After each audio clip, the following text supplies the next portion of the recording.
ছোট সতীন আঁকি কি বলে একটু শুনে নেন, তারপর কিছু কথা বলছি। তখন আমি এসে আলামিনের কাছ থেকে 10,000 টাকা নিয়ে এসে ওদেরকে বাজার করে খাওয়াইছি, ওদের বাজার করার টাকা ছিল না। উপরে উপরে কত ভালো মানুষ আমরা দেখলাম, কত মিল দেখলাম, মহব্বত দেখলাম, কত কিছু দেখলাম, কত টাকাওয়ালা, কত পয়সাওয়ালা, কত বিলাসিতা জীবন, কত কিছু আমরা দেখলাম। দেখে হাই হাই করলাম, হাসলাম, মজা নিলাম বা আফসোস করলাম যে তার জামাইয়ের যে কত টাকা, এত কিছু।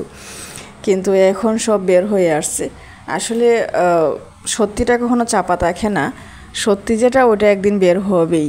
আখি বলল না যে ওকে বলতো যে তুমি যদি কান্না করো তাহলে দরজা বন্ধ করে কান্দো, কিন্তু ভিডিওর সামনে কখনো কান্না করবা না, কখনো মন খারাপ করবা না।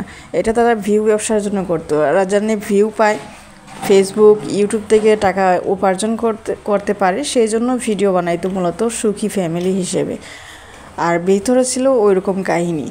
তো আসলে উপরে আমরা যা দেখি তা কিন্তু সত্য না, ভিতরে কি চলছে কি হচ্ছে এটাই হচ্ছে মূল বিষয়। তো যাই হোক, দোয়া করি আল্লাহ সবাইকে হেদায়েত দান করুক। তবে এখানে কথা আছে কিন্তু, তৃষা বলছিল যে আঁকি সুন্দর না, আঁকি কালো।